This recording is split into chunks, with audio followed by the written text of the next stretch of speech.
സ്വയം ഒന്ന് ഇൻട്രൊഡ്യൂസ് ചെയ്യാവും. എൻ്റെ പേര് അഡ്വക്കേറ്റ് ജോയി ജോൺ ആൻ്റണി എന്നാണ്. നാട്ടുകാരെ എന്നെ വിളിക്കുമെന്ന് എനിക്കറിയില്ല. ചിലർ പാലക്കണ്ണാടി ജോയി എന്ന് വിളിക്കും, ചിലർ സെൻസർ ബോർഡ് കൊച്ചുട്ടി എന്ന് വിളിക്കും. കാരണം എന്നെപ്പോലെ ടെലിവിഷൻ അവതാരകരായിരുന്നവർക്കൊക്കെ പ്രോഗ്രാമിൻ്റെ പേരിലാണ് അറിയപ്പെടുന്നത്. അപ്പോൾ നീ പോലും ചോദിച്ചാൽ എൻ്റെ പേരറിയാത്തോടെന്ന് എനിക്കറിയാം. ചേട്ടൻ കുറേ നാളായിട്ട് നമ്മൾ ടെലിവിഷനിലൊന്നും അങ്ങനെ കാണുന്നില്ല. എന്താ ഏട്ടാ? ആരും വിളിക്കാത്തതുകൊണ്ട്.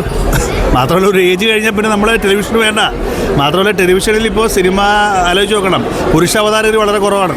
എൻ്റെയൊക്കെ സമയത്ത് 2000-കളിലെന്ന് പറയുന്നത് ഏറ്റവും കൂടുതൽ പുരുഷ അവതാരകരായിരുന്നു.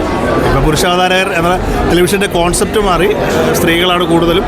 പിന്നെ ടെലിവിഷൻ ഷോസുകളില്ല. അപ്പോൾ ഞാനൊക്കെ അടക്കമുള്ള ഞാൻ ചെയ്യുന്ന പല ചാനലുകളിലും ഇപ്പോൾ ഇൻഹൗസ് പ്രൊഡക്ഷനുകളില്ല.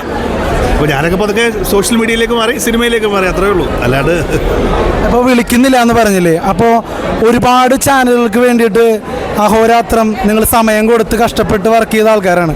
അപ്പോൾ അതൊരു നന്ദികേടായിട്ടാണോ തോന്നുന്നത്? അങ്ങനെയൊന്നുമില്ല. എനിക്ക് മുന്നേ ആൾക്കാരുണ്ടായിരുന്നു, എനിക്ക് ശേഷം ആൾക്കാർ വരും. ഞാൻ 23 TV ഷോസ് സ്റ്റേറ്റാണ് മാറിയേക്കുന്നത്. അപ്പോൾ പിന്നെ ഇനി എന്നെ വിളിക്കണമെന്ന് പറയുന്നത് പ്രേക്ഷകരോട് ഞാൻ കാണിക്കുന്നതല്ലേ. എന്നെ കൊണ്ട് ചെയ്യാവുന്നതൊക്കെ ടെലിവിഷനിൽ ചെയ്തു, ഇനി സിനിമയിൽ ചെയ്യണം, സോഷ്യൽ മീഡിയ ചെയ്തുകൊണ്ടിരിക്കുന്നു. അങ്ങനെ മാറ്റമൊന്നുമില്ല. മാറ്റം അനിവാര്യമാണ്. എനിക്ക് മുന്നേ ആൾക്കാരുണ്ടായിരുന്നു, എനിക്ക് ശേഷം ഇനി ആൾക്കാർ വരും, അവർക്ക് ശേഷം ആൾക്കാർ വരും. അങ്ങനെ മാറിക്കൊണ്ടേയിരിക്കും. അങ്ങനെ വേണം. നാടെങ്ങനെയാണ്. തീർച്ചയായിട്ടും.